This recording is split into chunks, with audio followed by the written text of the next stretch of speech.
Le prophète. Al-Mustapha, l'élu et le bien-aimé, aube pour son propre jour, avait attendu 12 ans dans la ville d'Olfralès qu'accoste le bateau de retour au pays natal. Quand vint la 12e année, au 7e jour d'Elul, le mois des moissons, il gravit la colline en dehors des remparts et contempla la mer, son bateau arrivé, escorté par la brume. Alors les portes de son cœur s'ouvrirent à toute volée, sa joie s'élança loin sur les eaux. Fermant les yeux, il pria dans les silences de son âme. Comme il redescendait, la tristesse s'abattit sur lui, il s'est dit « Comment partirai-je dans la paix sans chagrin? C'est l'esprit blessé que je quitterai cette ville. » Longs furent les jours de souffrance passés derrière les remparts, longues les nuits de solitude, et qui peut quitter sa douleur et sa solitude sans regret? Trop nombreuses les bribes d'esprit que je parpillais dans ces rues, trop nombreux les enfants de ma langueur à fouler nus ces collines, je ne saurais m'en abstraire sans une pesante douleur.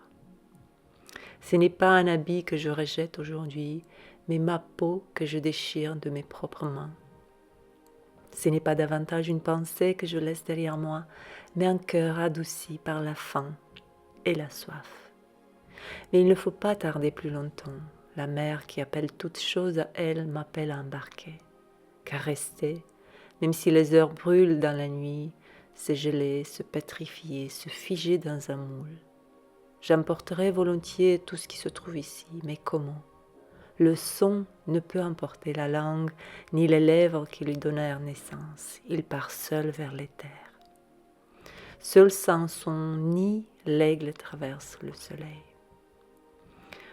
Or, quand il fut au pied de la colline, il se tourna de nouveau vers la mer, vit le bateau approcher du port, et sur sa proue les matelots, ceux de sa terre. Son âme cria vers eux, il dit « Fils de mon antique mère, vos chevaucheurs, les flots, vous avez si souvent vogué sur mes rêves, et maintenant, vous survenez à mon réveil, qui est mon rêve plus profond.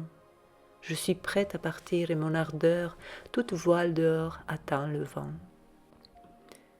Je ne respirerai plus qu'une seule bouffée de cet air stagnant, ne jeterai qu'un seul autre regard d'amour, puis me tiendrai parmi vous, un automnier parmi ses pairs.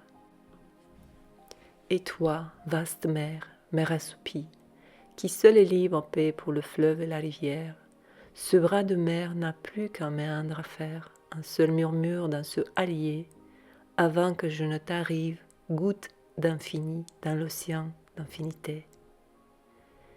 Et tandis qu'il marchait, il vit de loin les hommes et les femmes quitter leurs champs, leurs vignes, pour se hâter aux portes de la ville. Il entendit les voix prononcer son nom, se héler de près en près pour annoncer l'arrivée du bateau. Il songea, le jour qui nous éloigne sera-t-il aussi celui des retrouvailles? Dira-t-on que cette veille fut en réalité mon aube? Et que donnerais-je à celui qui laissa sa charrue au milieu du sillon, à qui arrêta la meule du pressoir? Mon cœur va-t-il devenir un arbre chargé de fruits que je puisse cueillir pour les leur donner? Mes désirs couleront-ils en fontaine où je remplisse leur coupe? Suis-je harpe que la main du puissant puisse me toucher, flûte pour que son souffle me traverse? Un chercheur de silence, voici ce que je suis, mais quel trésor ai-je trouvé dans ces silences à livrer avec assurance? Si c'est le jour de ma moisson, dans quel champ ai-je semé la graine, en quelle saison oubliée? Si vraiment c'est l'heure où lever ma lampe, ce n'est pas ma flamme qui brûle. Vide et obscure la lampe que je dresse, et c'est le gardien de la nuit qui l'emplira d'huile et l'allumera aussi. Telles furent les choses qu'il exprima, mais la plupart restaient muettes en son cœur, car il ne pouvait avouer lui-même son plus profond secret. À son entrée dans la ville, tous virent à lui qui criait d'une seule voix, et le conseil des anciens s'avança et dit « Ne nous quitte pas déjà. Tu as été le plein midi pour notre crépuscule. Ta jeunesse nous a donné des rêves à rêver. Tu n'es pas un étranger chez nous, ni un hôte, Mais notre Fils très aimé ne permet pas encore que nos yeux aient faim de toi. Et les prêtres comme la prêtresse lui dirent que les vagues de la mer ne nous éloignent pas maintenant, que les années vécues parmi nous ne deviennent pas un souvenir. Tu as passé tel esprit, ton ombre fit la lumière sur nos visages. Nous t'avons beaucoup aimé, mais cet amour restait muet, voilé, des voiles. Pourtant, à cette heure, il s'écrie à voix forte, voudrait se dresser devant toi. Car l'on sait bien que l'amour ignore toujours sa propre profondeur jusqu'au jour des adieux. D'autres aussi s'approchèrent pour le supplier, mais il ne répondait pas et se contentait de pencher la tête. Ceux qui se tenaient tout près virent les larmes tomber sur sa poitrine. Il se dirigea, suivi du peuple, vers la grande place devant le temple. Sortit alors du sanctuaire une femme appelée Almitra. C'était une devineresse. Il la dévisagea avec une extrême tendresse, car c'est elle qui était venue le chercher et avait cru en lui dès son arrivée dans la ville. Elle le salua en ces termes. « Prophète de Dieu, en quête d'absolu, tu as longtemps scruté les lointains à la recherche de ton bateau. Le voici arrivé et tu dois partir de toute nécessité. Tu aspires d'une grande ardeur à la terre de tes souvenirs, à la demeure de tes vrais désirs. Notre amour ne veut pas te lier ni nos besoins te retenir. Nous ne te demanderons qu'une chose avant que tu nous quittes, que tu nous parles et nous livres de ta vérité. Et nous la donnerons à nos enfants, qui la diront aux leurs, et elle ne périra pas. Dans ta solitude, tu as veillé avec nos jours pendant tes veilles. Tu as prêté l'oreille aux pleurs et aux rires de notre sommeil. Ouvre-nous donc à nous-mêmes, apprends-nous ce qui te fut montré d'entre naissance et mort. Il répondit, Peuple de falaises, de quoi puis-je parler sinon de ce qui remue en cet instant au sein de vos âmes? Almitra reprit, parle-nous de l'amour. Il releva la tête, considéra la foule. Soudain tranquille, il parlait d'une voix puissante. Quand l'amour te fait signe, suis-le, même si ses voies sont escarpées et pénibles. Quand ses ailes te couvriront, cède-lui, même si te blesse l'épée cachée dans ses ailerons. Lorsqu'il te parlera, crois-le, même si sa voix dévaste tes rêves, tel le vent du nord au jardin. Car l'amour couronne, mais il te crucifiera aussi. Il servira à ta croissance comme à ton ébranchage. S'il jaillit jusqu'à ta cime, caresse tes branches très tendres qui frémissent au soleil, et descendra jusqu'aux racines pour secouer leur étreinte dans la terre. Tel des gerbes de blé, il te recueille en lui. Il te bat pour te mettre à nu. Il te passe au crible pour t'affranchir des mortes peaux. Il te moue jusqu'à la blancheur. Il te pétrit pour une parfaite fluidité. Enfin, il te confie à son feu sacré, que tu deviennes le pain sacré du festin sacré de Dieu. Tout cela, l'amour vous le fera afin que vous sachiez les secrets de votre cœur et deveniez, par cette connaissance, un fragment du cœur de la vie. Et pénétré de crainte, tu voudrais ne chercher que la paix et le plaisir de l'amour. Alors, il vaut mieux couvrir ta nudité, passer au large de son air, dans ce monde sans saison où tu riras, mais pas de tout ton rire, pleureras, mais pas toutes tes larmes. L'amour ne donne rien que lui, ne prend rien que lui. L'amour ne possède pas et ne veut pas l'être, car il se suffit à lui-même. Quand tu aimes, tu ne saurais dire « Dieu repose dans mon cœur », mais plutôt « Je repose dans le cœur de Dieu ». Et ne crois pas pouvoir diriger le cours de l'amour, car c'est lui, s'il t'en trouve digne, qui te dirigera. L'amour n'a pas d'autre désir que de s'accomplir. Mais si tu aimes et s'il te faut nourrir des désirs, et donc ceci, fondre et courir comme le torrent qui chante pour la nuit, connaître la douleur d'une trop riche tendresse, être blessé par ta propre compréhension de l'amour, saigner volontiers et dans la joie, t'éveiller à l'aube, le cœur ailé, rendre grâce pour ce nouveau jour d'amour, reposer à midi et méditer sur l'extase de l'amour, regagner ton gîte le soir avec gratitude, puis t'endormir avec au cœur une prière pour le bien-aimé, la louange sur les lèvres. Alors Almitra reprit la parole. « Et le mariage, maître ?» Il répondit, « Vous êtes nés ensemble et le resterez pour l'éternité. Vous serez ensemble quand les ailes blanches de la mort disperseront vos jours. Oui, vous serez ensemble même dans le souvenir silencieux de Dieu. Mais qu'il y ait de l'espace dans votre union, que dansent les vents célestes entre vous. Aimez-vous, mais sans faire de l'amour une chaîne, qui soit plutôt une mer mobile entre les rives de vos âmes. Remplissez la coupe de l'autre, mais sans boire à une seule. Échangez vos pains, mais ne mangez pas du même. Chantez, dansez ensemble, soyez joyeux, mais donnez-vous la solitude, comme les cordes du luth la connaissent, bien qu'elles frémissent sur la même musique. Confiez vos cœurs, mais pas l'un à l'autre, car la main de la vie peut seule les renfermer. Dressez-vous ensemble, mais pas trop près, car les piliers du temple sont séparés, et le chêne, comme le cypre, ne croissent pas à l'ombre l'un de l'autre.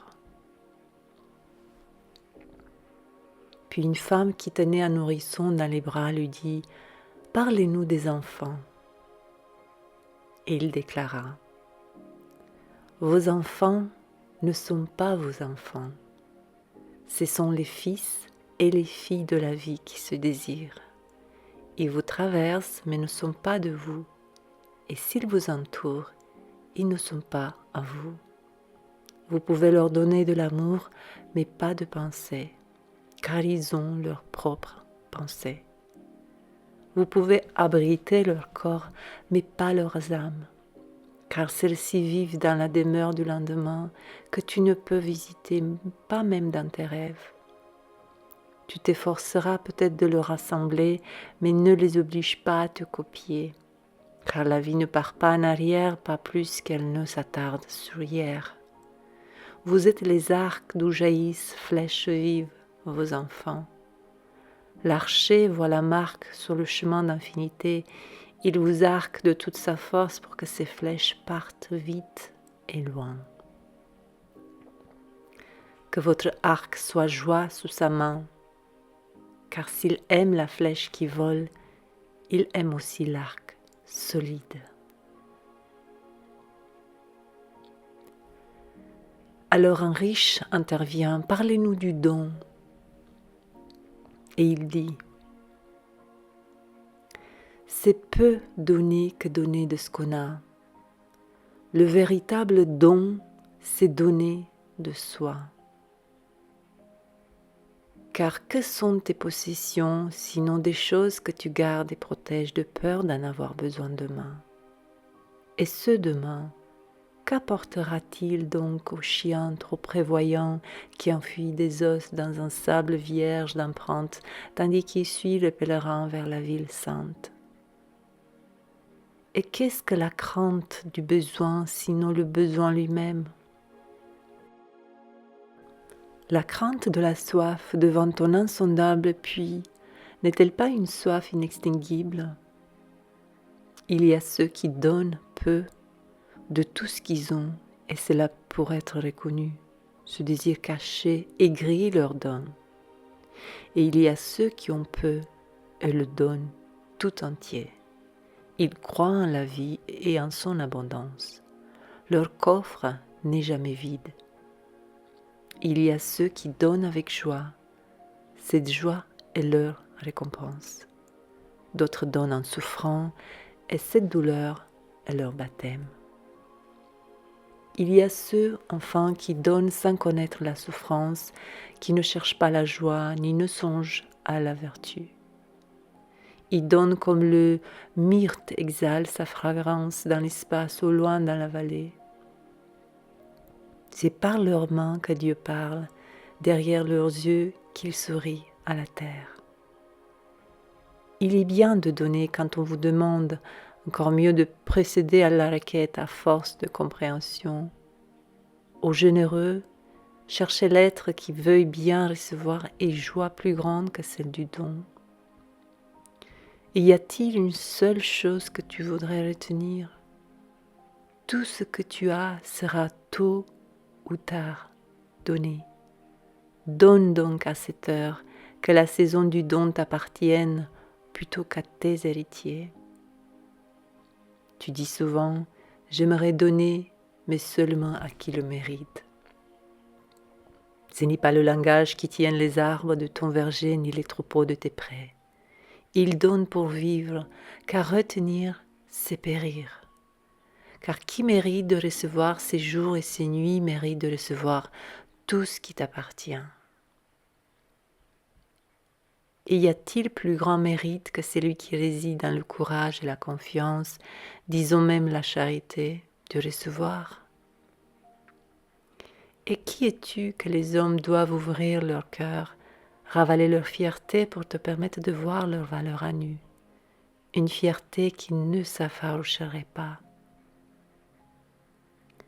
Veille d'abord à mériter de donner, à être l'instrument du don. Car en vérité, c'est la vie qui donne à la vie, tandis que toi qui crois donner, n'es que témoin. Et vous autres qui recevez, et vous recevez tous, ne faites pas de la gratitude un fardeau, de peur de charger un joug sur vous et sur le donneur. Dressez-vous plutôt avec lui sur ses dons comme sur des ailes, car trop vous rappeler votre dette, c'est douter de la générosité de l'être dont la mer est terre, qui ne marchande pas sa chaleur et dont le Père s'appelle Dieu. Alors un vieil homme, un tenancier d'auberge, s'enquit, « Parle-nous du manger et du boire. » Et il dit, « J'aimerais que vous puissiez vivre du parfum de la terre, et telle une plante aérienne vous nourrir de la lumière.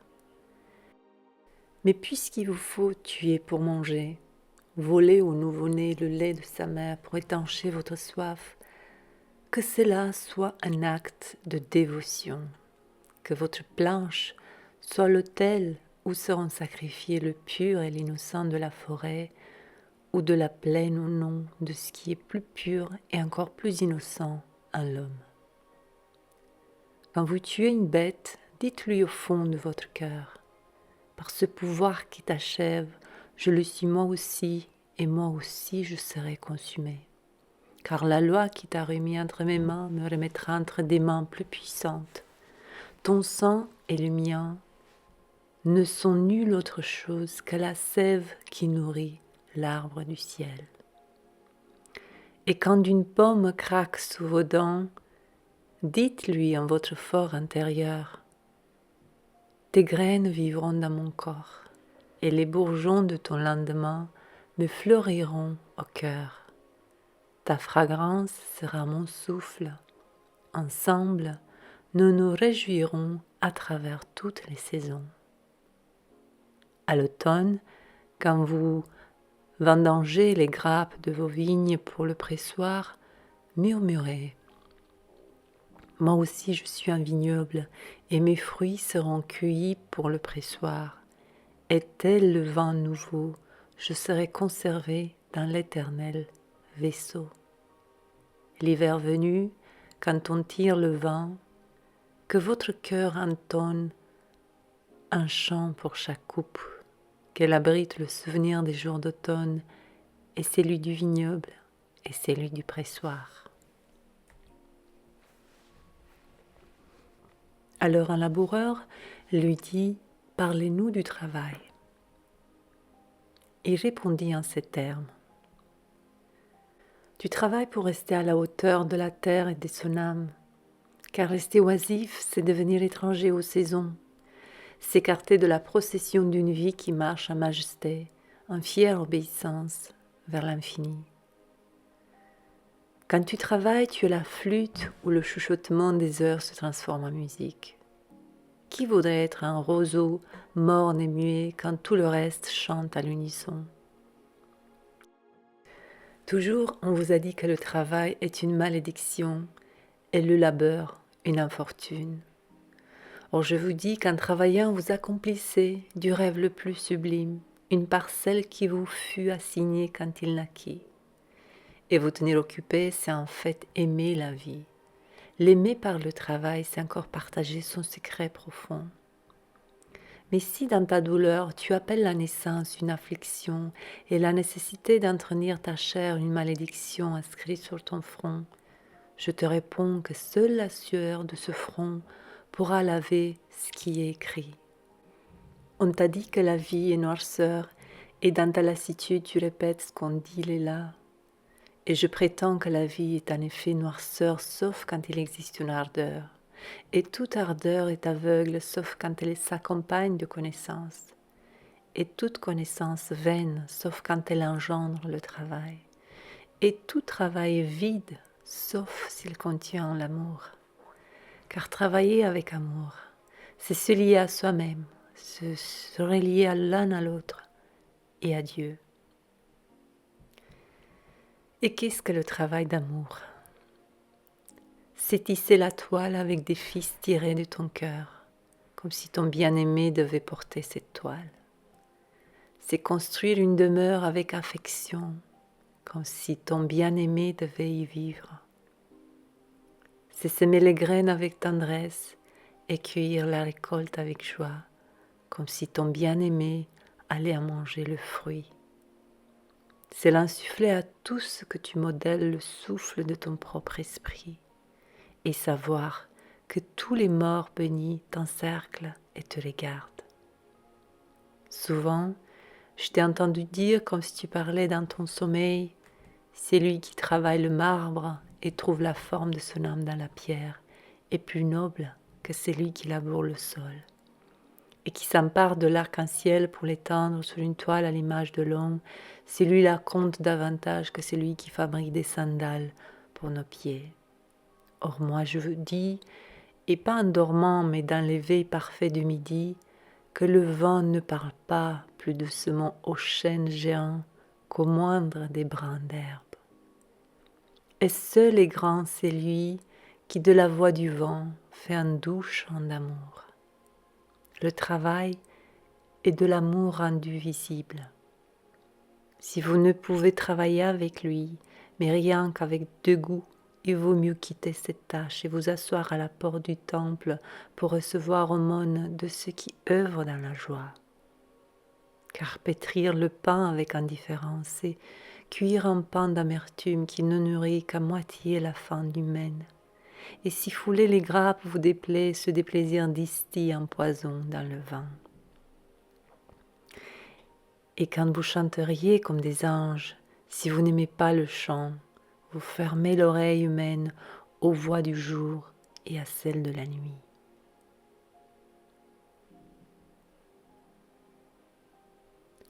Alors une femme l'interrogea. « Parle-nous de la joie et de la peine. » Et répondit. « Votre joie est une peine démasquée. Et les puits où monte votre rire a si souvent été remplis par vos larmes. Et comment pourrait-il en aller autrement? Plus profond le travail de la peine dans votre être, plus de joie vous contiendrez. Car la coupe qui renferme votre vin, n'est-elle pas celle-là même qui brûla dans le four du potier? Et le luth qui apaise votre esprit, n'est-ce pas le bois même naguère évidé par le couteau?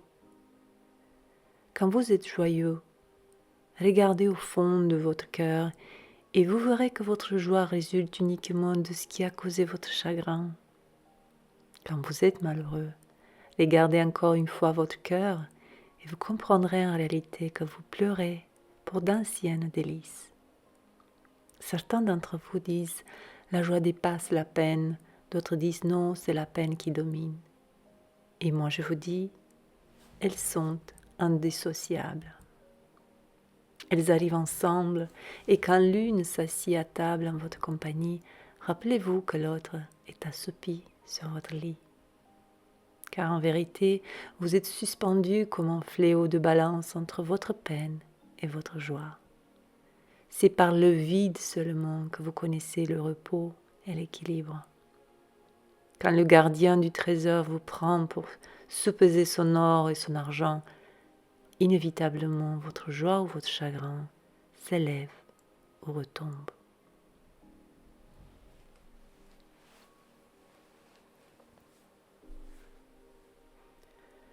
Alors un maçon s'avança et lança: « Parlez-nous des maisons. » Construis-toi d'abord par l'imaginaire une masure dans la solitude avant de te bâtir une maison entre les murs de la ville. Car si tu aspires à rentrer chez toi au crépuscule, le vagabond qui t'habite, à jamais écarté et solitaire, connaît le même désir. Ta maison est ton grand corps. Celui-ci grandit au soleil et dort la nuit tranquille. Il n'ignore pas les rêves. Ta maison ne rêve-t-elle pas, elle aussi? Et rêvant, ne quitte-t-elle pas la ville pour l'allier ou la cime de la colline? Puisse-je cueillir vos demeures dans ma pomme et tel le semeur les éparpiller dans le bois et le pré? J'aimerais que les vallées fussent vos rues, les verts sentiers vos allées, que vous cherchiez au sein des vignes et rentriez les vêtements parfumés par la terre. Mais tout cela ne saurait se réaliser pour l'instant. Dans leur crainte, vos pères vous ont trop rapprochés. Cette crainte a encore de beaux jours devant elle. Les murs de vos villes sépareront un peu plus longtemps vos foyers de vos prés. Mais dites-moi, peuple d'Orphalès, qu'abritez-vous dans ces maisons? Qu'est-ce donc que vous gardez derrière ces portes verrouillées?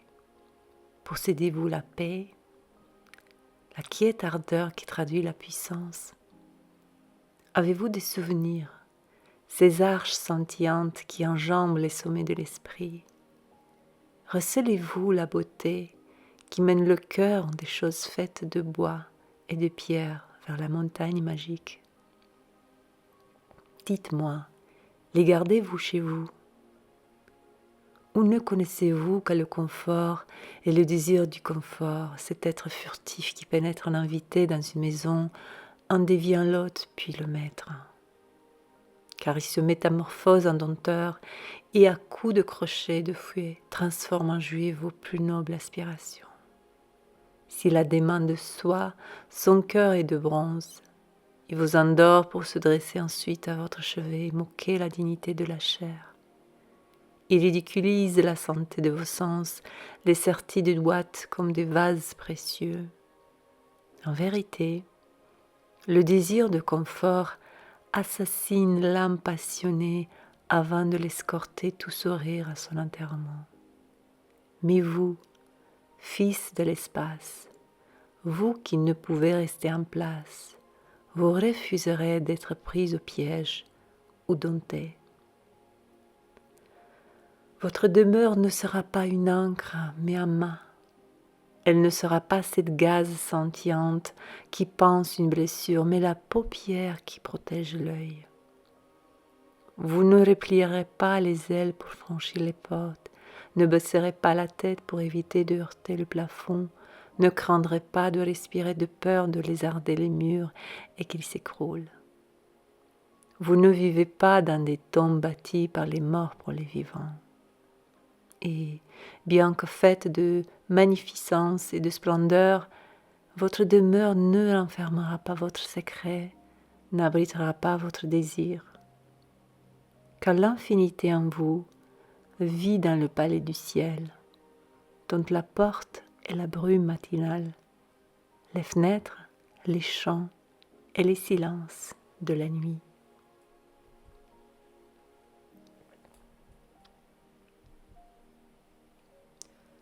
Et le tisserand parla à son tour.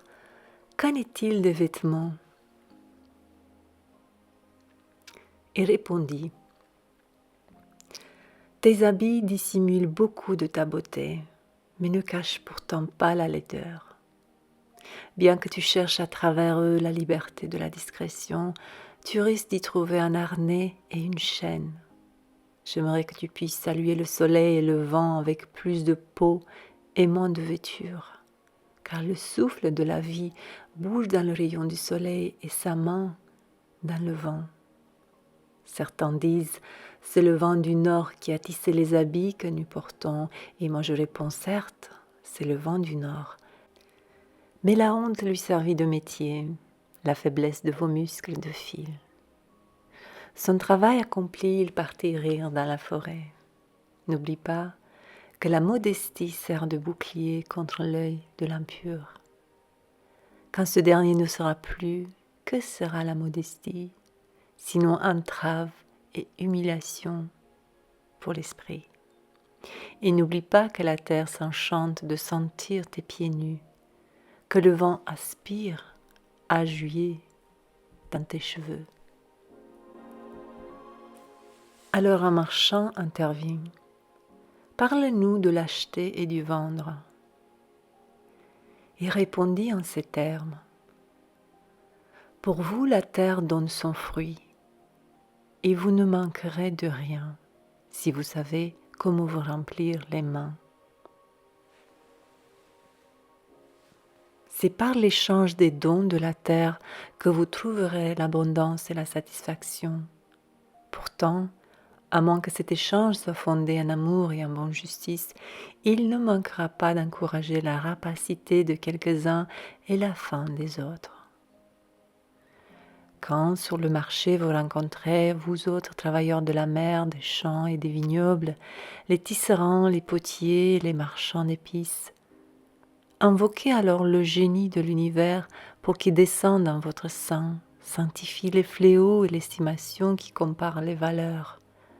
Ne souffrez pas que ceux qui ont les mains vides se mêlent à vos transactions, car ils voudront vendre leurs mots contre votre travail. À ceux-ci, vous devez déclarer « Venez avec nous au champ, où escorter nos frères en mer pour y jeter le filet, car la terre et la mer vous donneront l'abondance comme à nous. » Et si surviennent les chanteurs, les danseurs et les joueurs de flûte, achetez également de ce qu'ils offrent, car ce sont cueilleurs de fruits et d'encens, et ce qu'ils vous apportent, quoique façonnés de rêves, et vêtures et nourriture pour votre âme.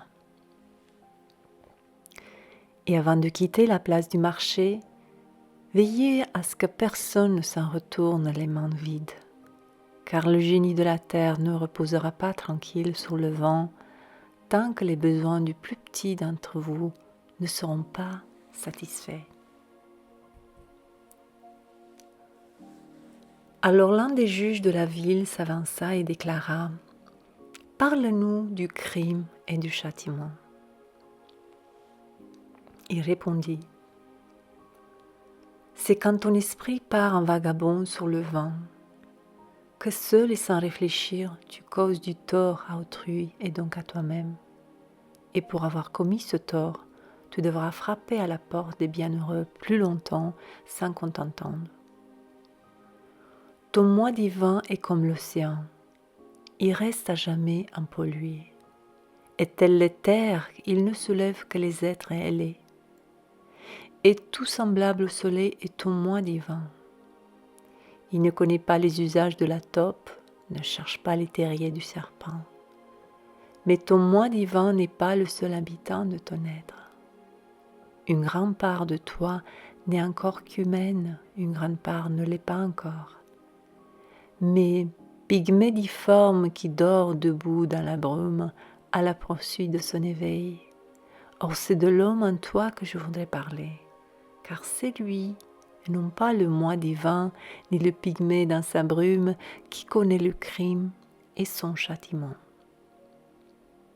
Bien des fois, je vous ai entendu dénoncer l'auteur d'une mauvaise action comme s'il n'était pas l'un d'entre vous, mais un inconnu et un intrus en votre sein.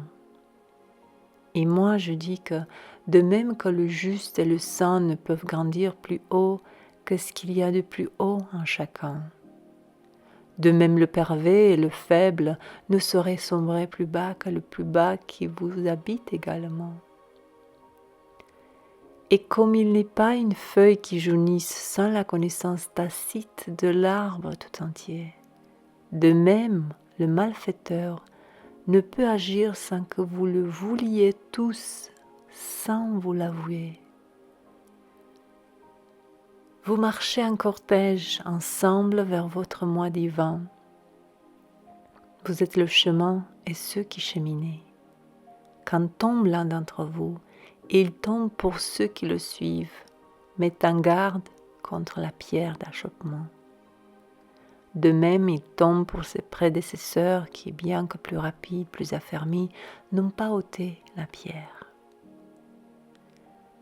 Ceci encore, quoique vous ayez peine à l'entendre, l'assassiné n'est pas irresponsable de son propre meurtre.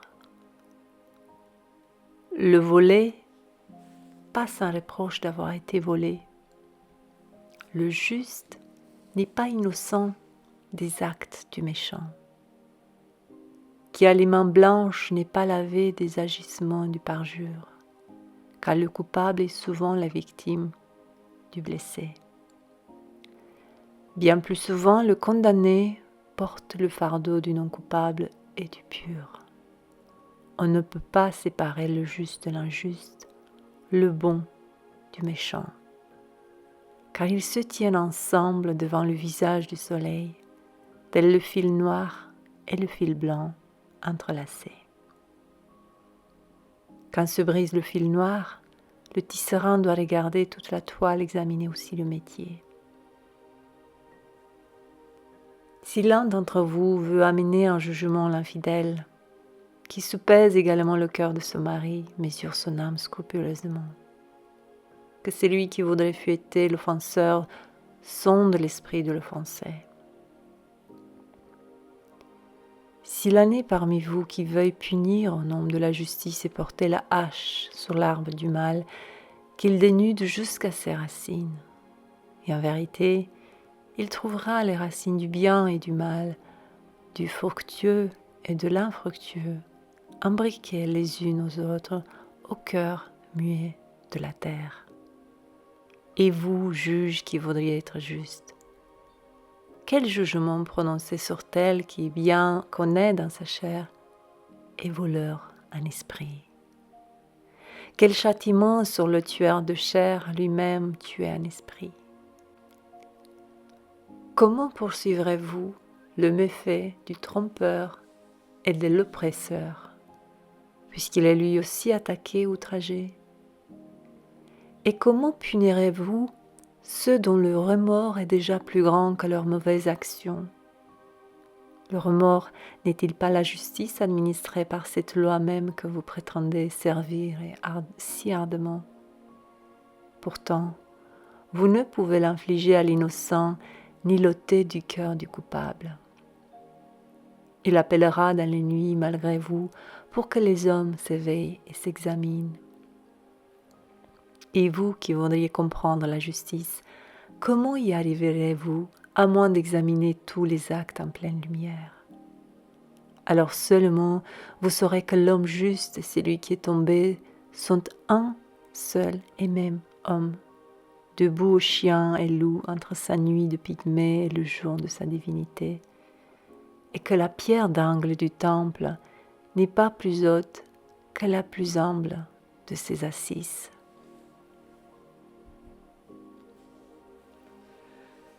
Un avocat dit ensuite: « Quoi de nos lois, maître ?» Il répondit: « Vous vous enchantez à édicter les deux lois, et vous plaisez cependant davantage à les briser. Comme des enfants jouant au bord de l'océan qui construisent des châteaux de sable avec soin, puis les détruisent sur un rire. Mais tandis que vous construisez vos châteaux de sable, l'océan dépose toujours plus de sable sur la rive. Et quand vous les supprimez, l'océan rit avec vous, car il prend toujours le parti du rire de l'innocent. Mais qu'en est-il de ceux pour que la vie n'est pas un océan, les lois humaines pas des châteaux de sable, pour que la vie est un rocher, la loi un ciseau dont ils voudraient user pour le sculpter à leur image.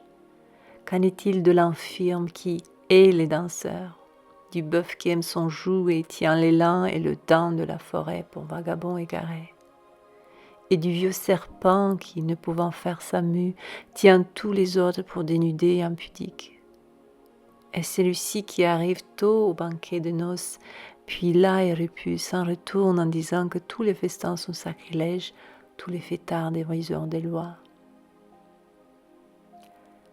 Qu'en dirais-je, sinon qu'ils se tiennent certes à la lumière du soleil, mais lui tournent le dos. Ils ne voient que leurs ombres, et ces ombres sont leurs lois.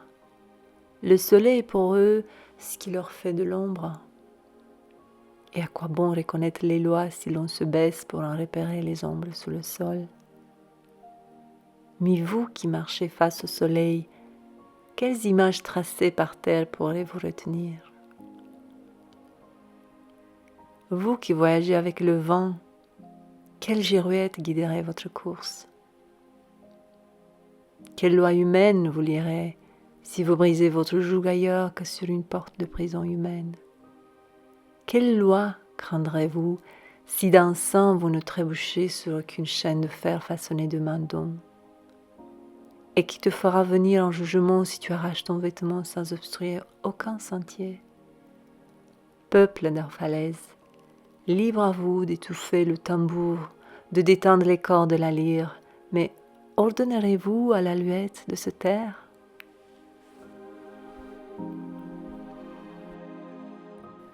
Alors un orateur intervint. Parlez-nous de la liberté. Et répondit. À la porte de la ville, au coin de l'âtre, je t'ai vu te prosterner et vénérer ta propre liberté, comme des esclaves se prosternent devant un tyran et le louent alors même qu'il les tue. En vérité, aux alliés du temple comme à l'ombre de la citadelle, j'ai vu les plus libres d'entre vous porter leur liberté comme un joug et des menottes. Et mon cœur saignait au-dedans de moi, car on ne peut pas être libre que lorsque le désir de liberté devient un harnais, lorsqu'on cesse d'en parler comme d'un but et d'un accomplissement. Tu deviendras libre non quand tes jours seront dénués de soucis, tes nuits de besoins et de douleurs, mais bien lorsque ces choses borderont les franges de ta vie sans empêcher que tu les surmontes nu et libre. Et comment t'élever, outre ces nuits et ces jours, à moins de briser les chaînes qu'à l'aube de ta compréhension, tu as toi-même serti autour de ton midi? En vérité, celle que tu appelles liberté est la plus solide de ces chaînes, bien que les maillons, ensentis au soleil, t'éblouissent. Et qu'est-ce autre chose que des bribes de ton propre moi que tu voudrais écarter pour te libérer? S'il s'agit d'une loi injuste que tu voudrais abolir, cette loi fut rédigée de ta main sur ton propre front. Impossible de la gommer en brûlant tes codes législatifs ni en lavant les cerveaux de tes juges, quand même tu ferais couler la mer dessus. Et si c'est un despote que tu voudrais détrôner, veille d'abord à ce que son trône, érigé en toi, soit détruit. Car comment le tyran régirait-il le libre et le fier si leur liberté ne contenait une tyrannie, leur fierté de la honte? Et si c'est là un souci auquel tu voudrais renoncer, tu l'as choisi plus qu'il ne t'a été imposé? Si c'est une crainte que tu voudrais dissiper, son siège se situe dans ton cœur, pas dans la main de qui craint. En vérité, toutes choses se meuvent en ton être en une constante démiétrante, le désirer et le redouter, le haïr et l'adorer, l'espérer et ce que tu voudrais fuir. Ces choses se meuvent en toi comme la lumière et l'ombre en paire inséparable. Et quand l'ombre pâlit et n'est plus, la lumière qui s'attarde devient l'ombre d'une nouvelle lumière. De même, ta liberté, en perdant ses fers, apparaîtra comme le phare d'une plus grande liberté. La devineresse reprit la parole. Qu'en est-il de la raison et de la passion? Il dit: votre âme est parfois un champ de bataille où raison et jugement combattent la passion et le désir. Puissé-je être le pacificateur de votre âme, transformer la discorde et la rivalité de vos éléments en unité et en mélodie. Mais comment y arriverai-je à moins que vous ne soyez vous aussi des faiseurs de paix et même des amants de tout ce qui vous compose? Votre raison et votre passion sont le gouvernail et les voiles de votre âme navigatrice. Si voile ou gouvernail se brise, vous ne pourrez qu'être malmené et dérivé ou bien rester en panne entre deux eaux. Car la raison, si elle est seule à gouverner, est une force qui limite, tandis que la passion, laissée à elle-même, est flamme qui brûle jusqu'à se détruire elle-même. Laissez donc votre âme exalter la raison jusqu'à la hauteur de la passion pour qu'elle chante celle-ci, vive jusqu'à sa propre résurrection journalière, et tel le phénix renaisse de ses propres cendres. J'aimerais que vous considériez votre jugement et votre désir quand vous feriez de deux invités chéris sous votre toit, car il est bien certain que vous n'en aurez pas l'un plus que l'autre, car se soucier davantage de l'un vous fait perdre l'amour et la confiance des deux. Parmi les collines, quand vous êtes assis à l'ombre fraîche des peupliers blancs, goûtez la paix et la sérénité des prés et des champs éloignés que votre cœur murmure en silence. Dieu repose dans la raison. Et quand vient l'orage, que le vent puissant secoue la forêt, que le tonnerre et l'éclair proclament la majesté du ciel, que votre cœur terrifié déclare. Dieu se meut dans la passion. Et puisque vous êtes un souffle de la sphère divine, une feuille dans la forêt de Dieu, vous devriez vous aussi reposer dans la raison, bouger par la passion. Et une femme s'avança. Parle-nous de la douleur. Il dit: ta douleur marque l'éclatement de la coquille qui enferme ta compréhension. Comme le noyau du fruit doit s'ouvrir pour que son cœur paraisse au soleil, tu dois connaître la douleur.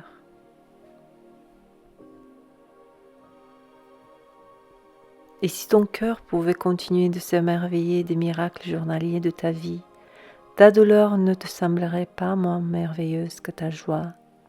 Tu accepterais les saisons de ton cœur, comme tu as toujours accepté les saisons qui passent sur les champs. Et tu observerais sereinement les hivers du chagrin. Cette douleur, pour une grande part, est volontairement choisie. C'est la mère potion par laquelle ton médecin intime guérit ton moi malade. Remets-t'en donc à lui et bois son remède dans le silence et le calme, car sa main, bien que dure et lourde, c'est la tendre main de l'invisible qui la guide. Et la coupe qu'il te tend, si elle te brûle les lèvres, fut modelée dans une argile humectée par les larmes sacrées du potier.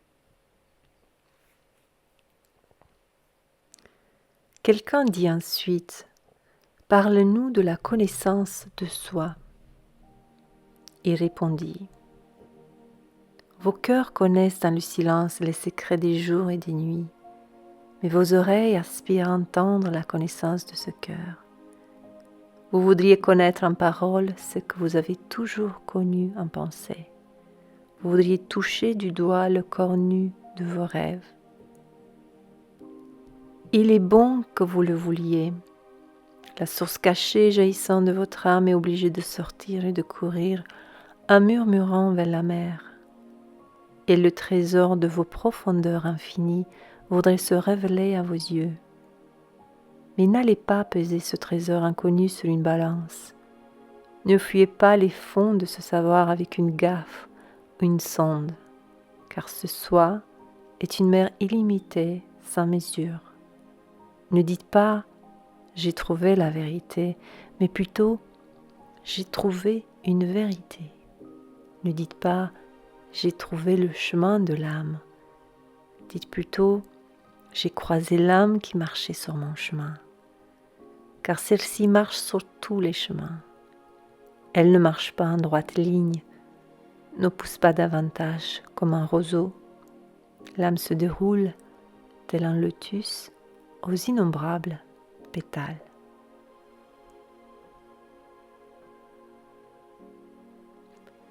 Un professeur dit alors « Parlez-nous de l'enseignement ». Il répondit « Nul ne peut te révéler quoi que ce soit sinon ce qui gît déjà à moitié réveillé dans l'aube de ton savoir. Le professeur qui marche à l'ombre du temple parmi ses disciples ne dispense pas sa sagesse, mais plutôt sa foi et son amour. S'il est sage, il ne t'ordonnera pas d'entrer dans la demeure de sa sagesse, mais te conduira plutôt au seuil de ton propre esprit. L'astronome te parlera peut-être de sa compréhension de l'espace, mais il ne saurait te donner cette compréhension. Le musicien te chantera peut-être le rythme qui sous-tend l'espace universel, mais il ne saurait t'offrir l'oreille qui répère ce rythme, ni la voix qui le reproduit. Et qui maîtrise la science des nombres, petit disserté sur les domaines du poids et des mesures, sans pouvoir t'y conduire. Car la vision d'un homme ne prête pas ses ailes à un autre. Et de même que chacun d'entre vous se dresse seul dans le savoir divin, chacun doit rester seul dans sa connaissance de Dieu et sa compréhension de la terre. Un jeune homme intervint. « Parlez-nous de l'amitié. » Il répondit en ces termes. « Ton ami est la réponse à tes besoins. Il est le champ que tu sèmes d'amour et récoltes en rendant grâce. Il est ta table chargée de mets et ton âtre, car tu viens lui affamé et le recherches pour la paix. Quand ton ami te découvre son avis, tu ne redoutes pas de lui dire non. Tu ne retiens pas ton oui. Et quand il est silencieux, ton cœur ne cesse pas d'écouter le sien.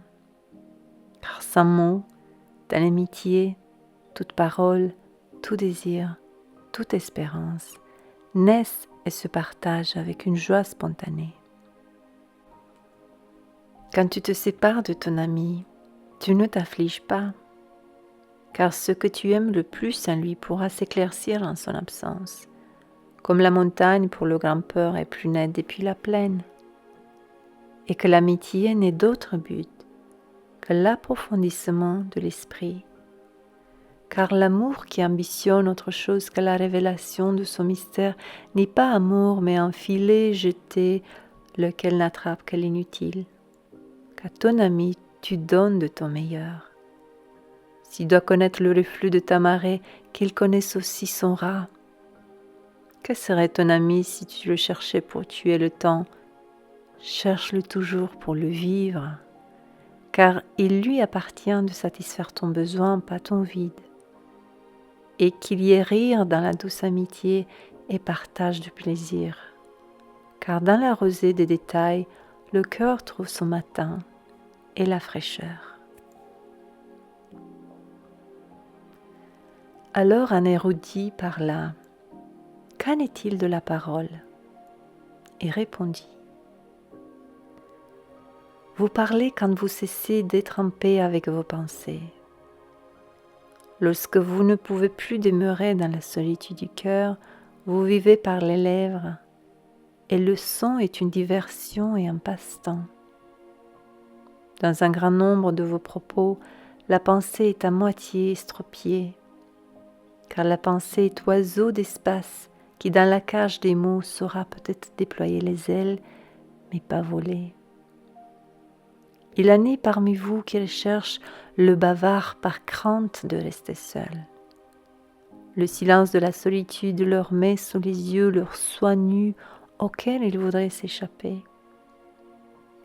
Il en est qui parlent et sans connaissance ni prévoyance révèlent une vérité qu'eux-mêmes ne comprennent pas. Il y a ceux qui ont la vérité au-dedans d'eux, mais ne l'articulent pas. Dans leur poitrine réside l'esprit et son silence rythmé. Quand tu rencontreras l'ami sur la route ou la place du marché, que l'esprit t'ouvre les lèvres et dirige ta langue. Que la voix qui habite ta voix s'adresse à l'oreille de son oreille. Car son âme gardera la vérité de ton cœur, comme on se souvient d'un goût de vin, lorsque la couleur en a passé et que la coupe n'existe plus. Un astronome déclara : « Maître, qu'en est-il du temps ?» Il lui fit cette réponse : « Vous voudriez mesurer le temps, sans mesure et innombrable. Vous voudriez ajuster votre conduite et même la course de votre esprit conformément aux heures et aux saisons.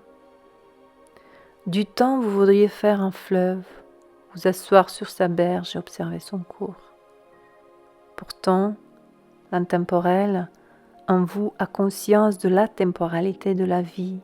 Il sait qu'hier n'est que le souvenir d'aujourd'hui, demain, le rêve de ce jour. Et que ce qui chante et contemple en vous habite encore le tout premier moment qui vit les étoiles s'éparpiller dans l'espace. Qui parmi vous ne sent que sa capacité d'aimer est illimitée?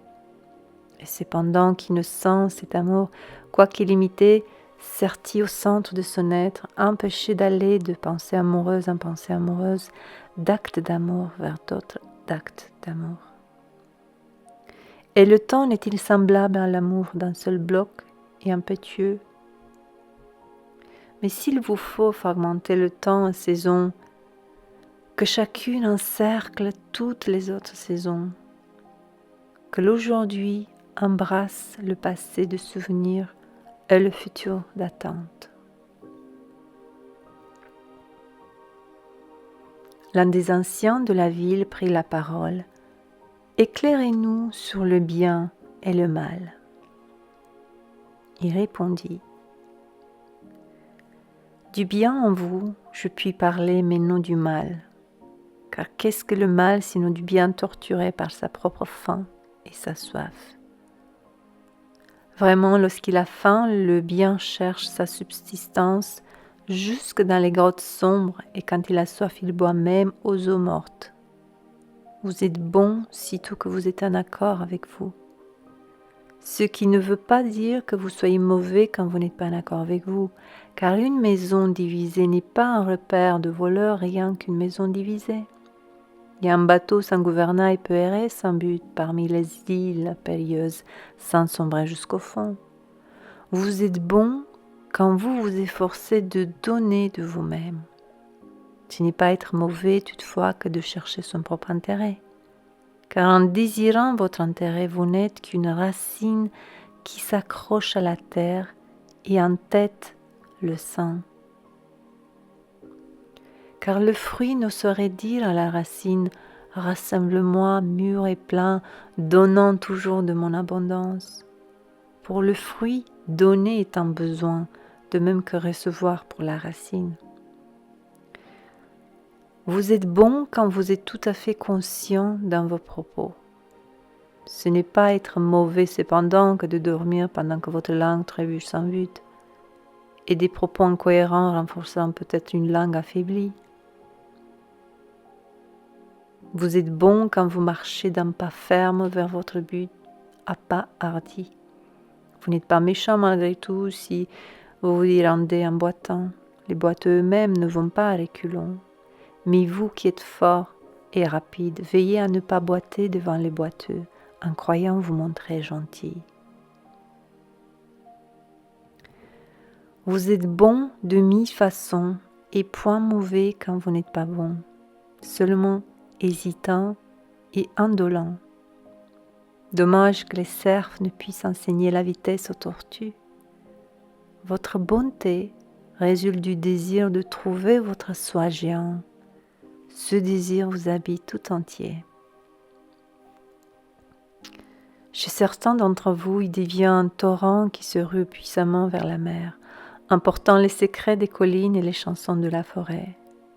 Chez d'autres, c'est un courant plat qui se perd dans des angles, des coudes, s'attarde avant l'estuaire. Mais que celui qui désire ardemment n'aille pas dire à celui qui désire peu, comment se fait-il que tu tardes et temporises? Car le vraiment bon ne demande pas au nu où est ton habit, ni au sans logis qu'est-il arrivé à ta maison.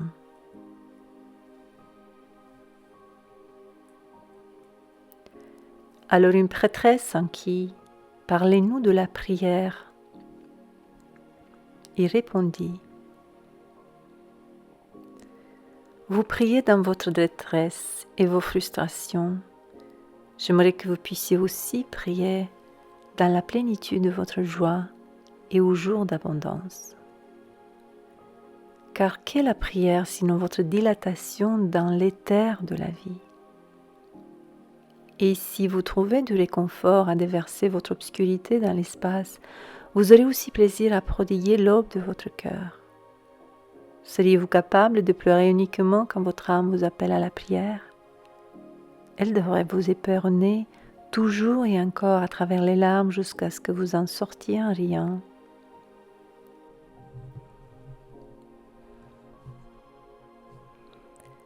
Prier, c'est s'élever pour rencontrer dans les airs tous ceux qui prient en cet instant et que vous risqueriez de ne pas rencontrer sinon par la prière.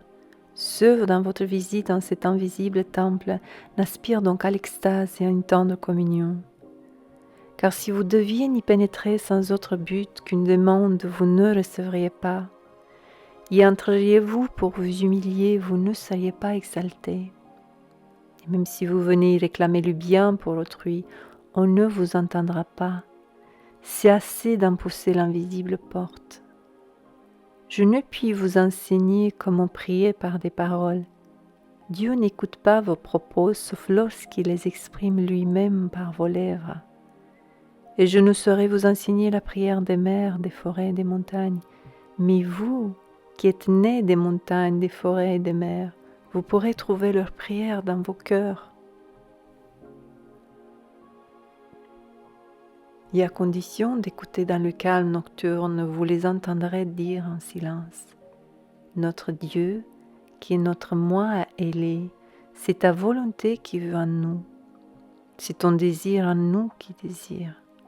C'est ton ardeur en nous qui voudrait transformer nos nuits qui t'appartiennent en jours qui t'appartiennent aussi. Nous ne saurions rien te demander car tu connais nos désirs avant qu'ils ne naissent en nous. Tu es ce qui nous manque en nous donnant de toi davantage. Tu nous donnes tout.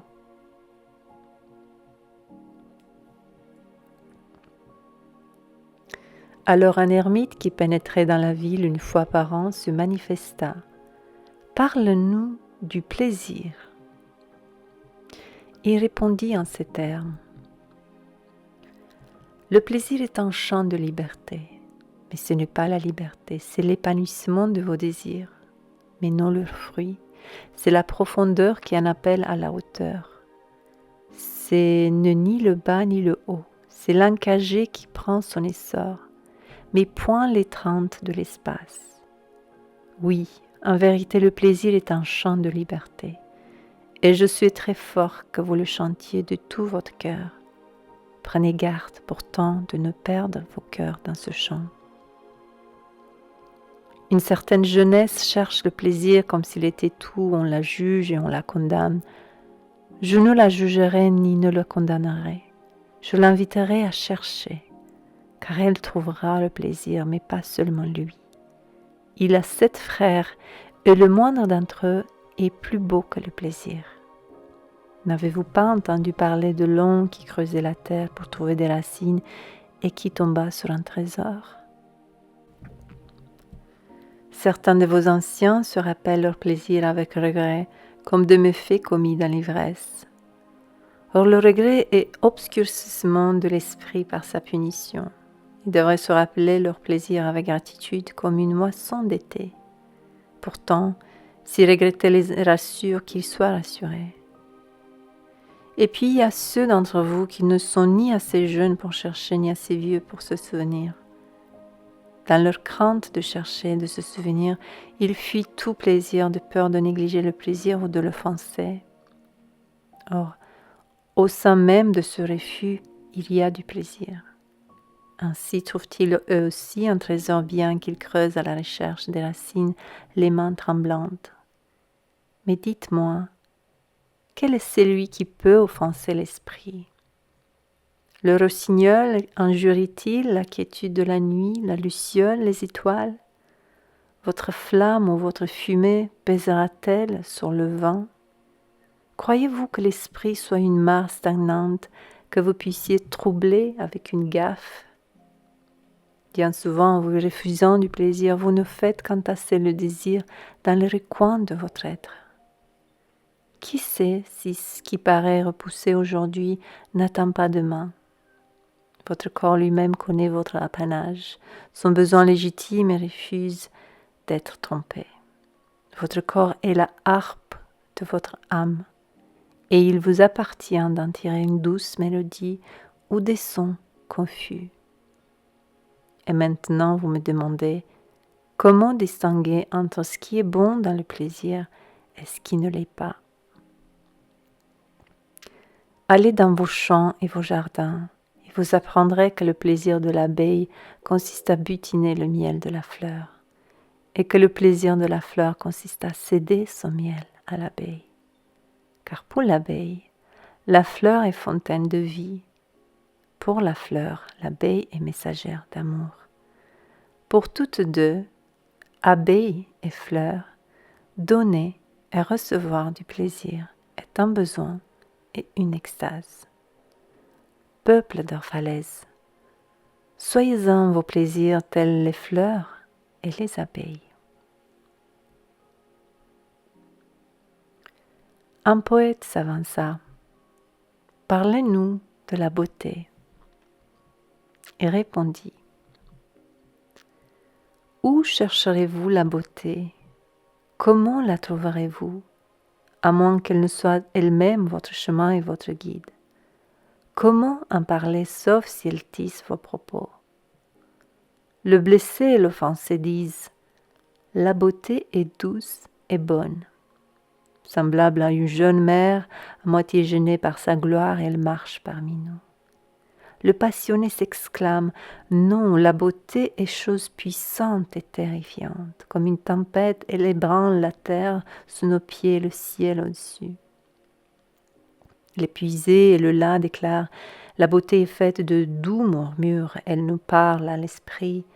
Sa voix s'efface dans nos silences comme une pâle lueur qui tremblote par peur de l'ombre. » Mais l'inquiet affirme « Nous l'avons entendu hurler dans les montagnes, avec ses cris déferler le martèlement des sabots, le claquement des ailes et le rugissement des lions. » À la nuit, les veilleurs de la ville remarquent. La beauté se lèvera avec l'aube sur l'Orient. À midi, les travailleurs et les routiers s'étonnent. Nous l'avons vu se pencher sur la terre aux fenêtres du couchant. En hiver, les neigés affirment, elle viendra avec le printemps bondissant sur les collines. Dans la chaleur d'été, les faucheurs remarquent. Nous l'avons vu danser avec les feuilles d'automne et nous vîmes une buffée de neige dans ses cheveux. Voilà tout ce que vous avez dit de la beauté. Pourtant, vous ne parliez pas d'elle en réalité, mais de besoins insatisfaits. Or, la beauté n'est pas un besoin, mais une extase.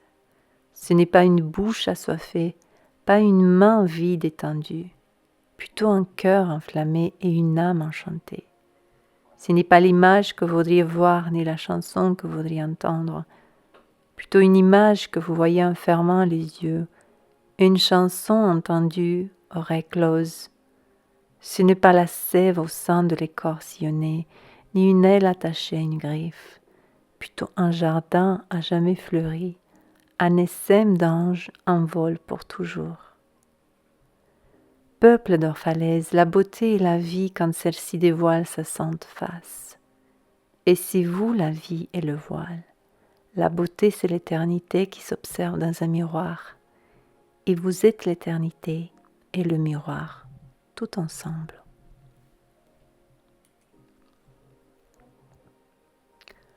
Alors un vieux prêtre prit la parole.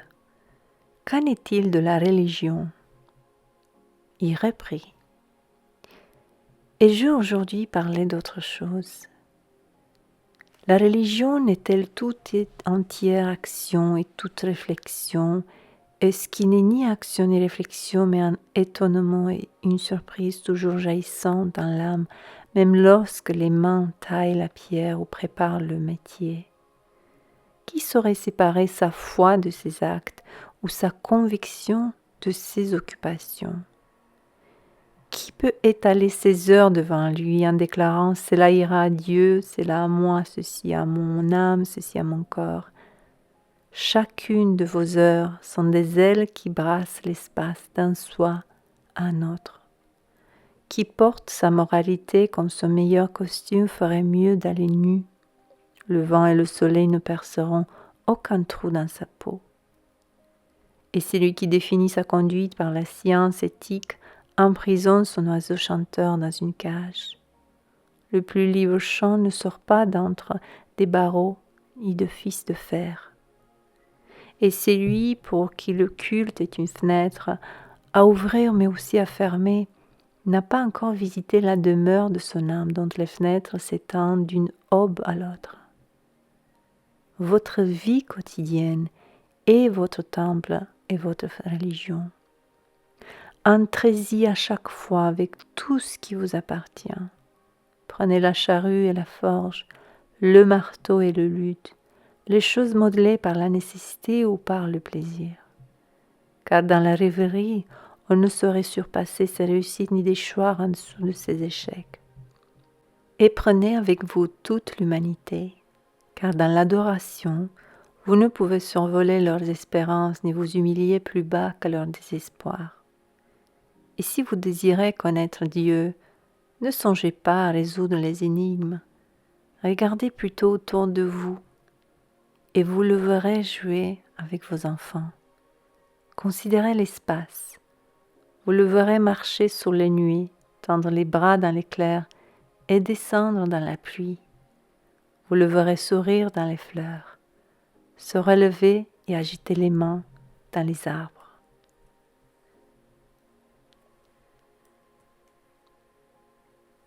Almitra posa une nouvelle question. Nous aimerions entendre parler de la mort. Vous voudriez connaître le secret de la mort. Mais comment le connaître à moins de le chercher au cœur de la vie?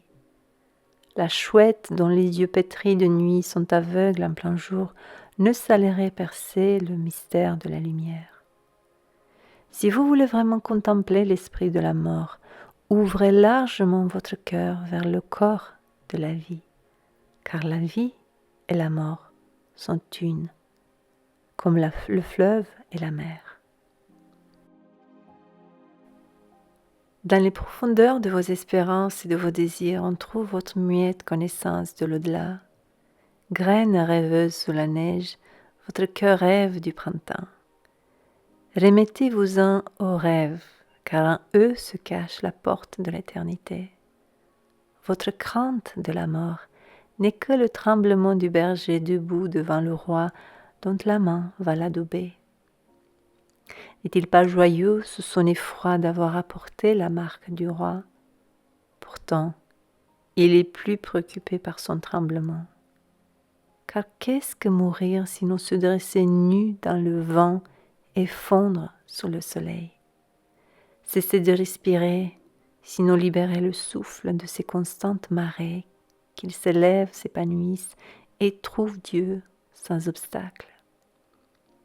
Vous ne chanterez vraiment que le jour où vous boirez de la rivière du silence.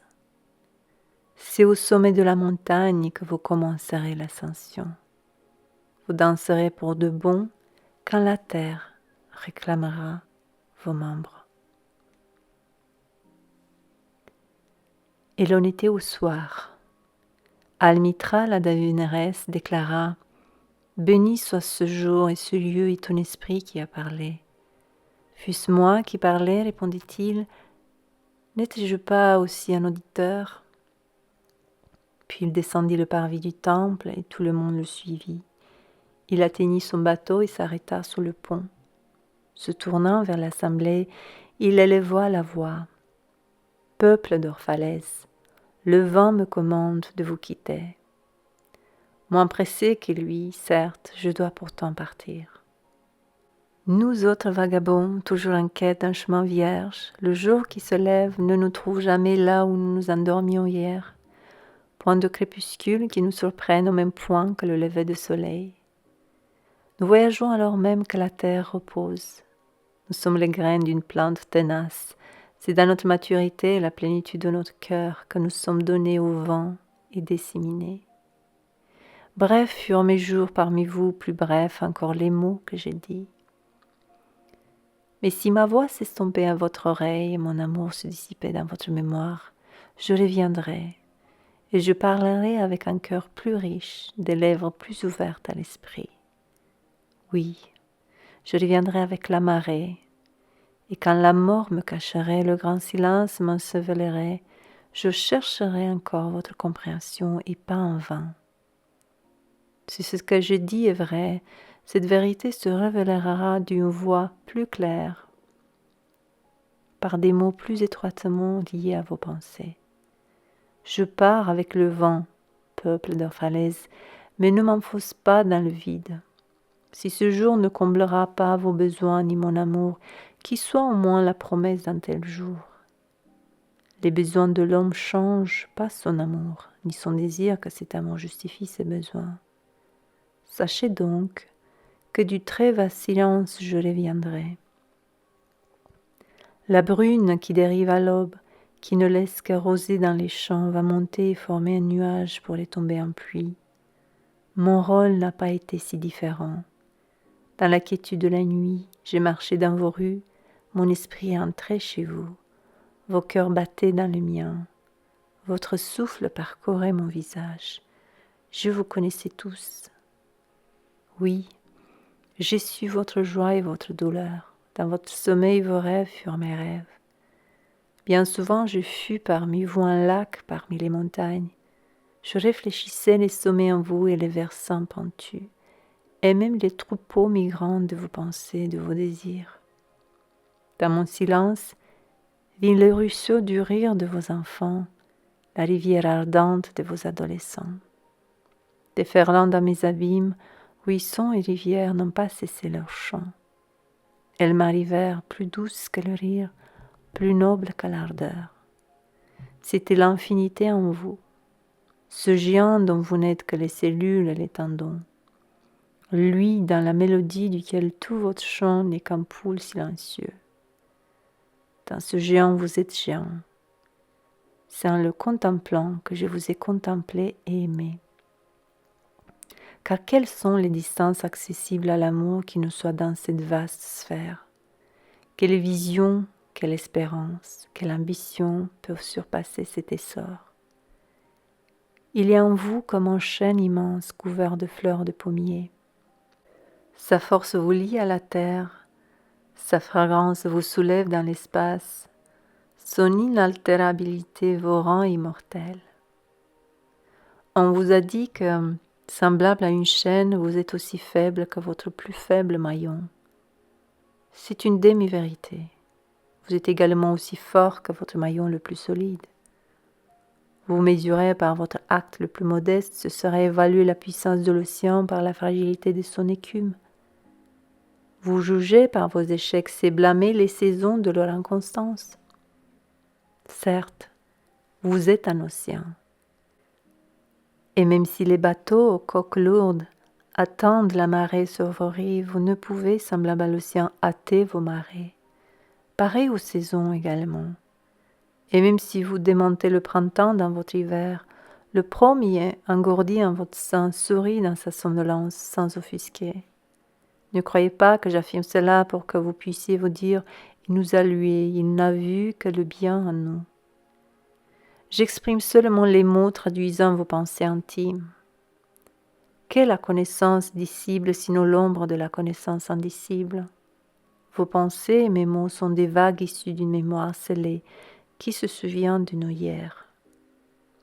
Et des jours anciens quand la terre ne connaissait ni nous ni elle-même, et des nuits où elle était dévastée par la confusion. Des sages sont venus vous donner de leur sagesse. Je suis venu vous en prendre. Et voyez, j'ai trouvé ce qui est plus grand que la sagesse. C'est un esprit enflammé en vous qui ne cesse de déplorer le rétrécissement de vos jours. C'est la vie en quête de la vie dans des corps qui redoutent la tombe. Il n'y a pas de tombe ici. Ces montagnes et ces plaines sont un berceau et une pierre de guet. À chaque fois que vous passez le long du champ où reposent vos ancêtres, regardez bien et vous verrez avec vos enfants dansant main dans la main. Car vous vous amusez souvent sans le savoir. D'autres sont venus à vous auxquels on échange de promesses dorées faites à votre foi. Vous n'avez donné que richesse, puissance et gloire. Je vous ai offert moins qu'une promesse, et pourtant vous vous êtes montré plus généreux avec moi. Vous m'avez donné une soif plus ardente de vie. Or, il n'est sûrement pas de plus grand cadeau pour un homme que celui qui transforme tous ses buts en lèvres brûlantes, toute vie et fontaine. En cela réside mon honneur et ma récompense. Qu'à chaque fois que je viens boire à la fontaine, je découvre que l'eau vive elle-même est assoiffée, et qu'elle s'abreuve de mots quand je la bois. Certains d'entre vous m'ont cru fier et trop timide pour accepter des dons, trop fier en effet pour recevoir salaire, mais pas un don.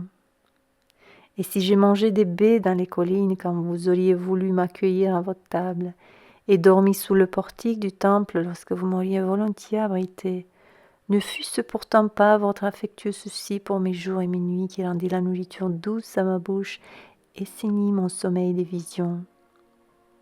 Pour cela surtout je vous bénis, vous donnez beaucoup et ignorez même que vous donnez. De fait, la bonté qui se regarde dans un miroir se pétrifie, et une bonne action qui se prodigue de doux noms engendre le mauvais sort.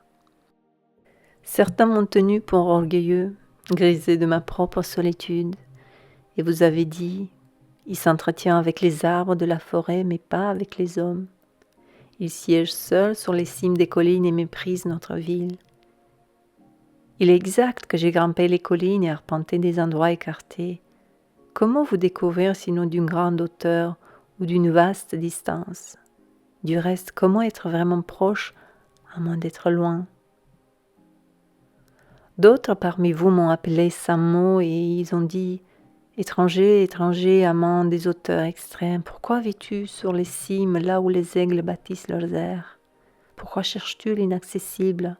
Quelle tempête voudrais-tu prendre en ton filet? Quel oiseau brumeux cherches-tu dans le ciel? Viens, sois l'un d'entre nous, descends, calme ta faim avec notre pain, étanche ta soif avec notre vin. » Ils déclaraient cela dans la solitude de leurs âmes, mais leur solitude fut-elle plus profonde, ils auraient compris que je ne cherchais pas le secret de votre joie et de vos souffrances. Quand je chassais seulement vos plus grands moi qui fréquentent le ciel, mais le chasseur était aussi chassé, car plusieurs de mes flèches n'ont quitté mon arc pour chercher ma propre poitrine, et qui volaient ramper également, car lorsque j'étendais mes ailes au soleil, leurs ombres sur la terre étaient une tortue. Et moi qui étais le croyant, j'étais aussi celui qui doute. Plusieurs fois j'ai placé le doigt dans ma blessure, pour croire d'autant plus en vous et vous connaître d'autant mieux. C'est fort de cette foi et de cette connaissance que j'affirme. Vous n'êtes pas enfermés dans vos corps, ni confinés aux maisons et aux champs. Ce qui est vous demeure plus haut que la montagne et rôde avec le vent. Ce n'est pas une créature qui se traîne au soleil à la recherche de chaleur, ni qui creuse des trous dans l'obscurité où se réfugier, mais une chose libre, un esprit qui enveloppe la terre et se meut dans l'éther. Si ce sont là de vagues sentences, ne cherchez pas à les éclaircir. Vague et nébuleux, le commencement de toute chose, mais pas sa fin. Et je préfère que vous souveniez de moi comme d'un commencement. La vie est tout ce qui vit, se conçoit dans la brume, non dans le cristal. Et qui sait si le cristal n'est peut-être pas déclin du brume. Voici ce que je voudrais vous voir, vous rappeler quand vous penserez à moi. Que ce qui paraît le plus faible et farouche en vous est ce que vous avez de plus fort et de plus résolu. N'est-ce donc point votre souffle qui érigea et durcit la structure de vos os? Et n'est-ce pas un rêve qu'aucun de vous ne croit avoir rêvé qui construisit cette ville et façonna tout ce qui s'y trouve? Puissiez-vous seulement voir les marais de ce souffle, vous ne veillez plus que lui, et si vous pouviez entendre le chuchotement du rêve, vous n'entendriez plus rien d'autre. Mais vous ne voyez pas, ni n'entendez, et c'est bien ainsi. Le voile qui a nuage aux yeux, les mains qui l'ont tissé, le révéleront, et l'argile qui vous remplit l'oreille, la perceront les doigts qui l'ont modelée. Et vous verrez, et vous entendrez. Pourtant, vous ne déplorerez pas d'avoir connu la cécité, ni d'avoir été sourd. Car en ce jour-là, vous connaîtrez les desseins cachés de toutes choses. Et vous bénirez l'obscur quand vous bénirez la lumière. Ayant dit, il regarda autour de lui et vit le pilote de son navire debout à la barre, les yeux tournés tantôt vers les voiles pleines, tantôt vers l'horizon. Il déclara: patient, trop patient, le capitaine de mon bateau. Le vent souffle, les voiles sont agitées, le gouvernail lui-même supplie qu'on le dirige. Pourtant, mon capitaine attend calmement mon silence. Et ces nautonniers qui ont saisi le cœur de la vaste mer, ils m'ont écouté patiemment, eux aussi. Ils n'attendront pas plus longtemps, je suis prêt. Le cours d'eau s'est jeté dans la mer, une fois de plus.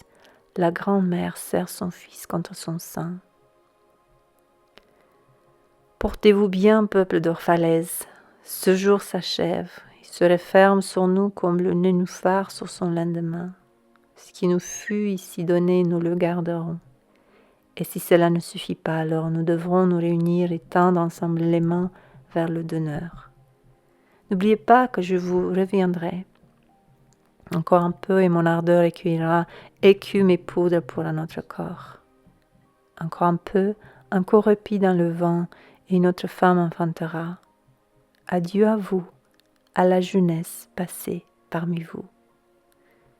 C'est hier seulement que nous nous rencontrions en rêve. Vous avez chanté pour ma solitude, et j'ai dressé de vos désirs une tour vers le ciel. À cette heure, notre sommeil a fui, notre rêve est achevé, l'aube dissipée. Midi est sur nous, notre somnolence est devenue plein jour, il faut se quitter. Au crépuscule de la mémoire, si nous devions nous revoir, nous parlerons à nouveau et vous me chanterez un chant plus ample. Si nos mains se rencontrent dans un autre rêve, nous lancerons une autre tour dans le ciel. Puis il fit un signal aux marins qui levèrent aussitôt l'ancre, larguèrent les amarres et partirent vers l'est. Un cri jaillit du peuple, comme d'une seule poitrine qui monta dans la brune, fila sur la mer tel un grand coup de trompette. Almitra, seule, restait muette, fixant le navire jusqu'à sa disparition parmi la brume. Tous s'étaient dispersés, mais elle restait encore sur la digue, chérissant sa parole en son cœur. Encore un coup repi dans le vent, et une autre femme m'enfantera.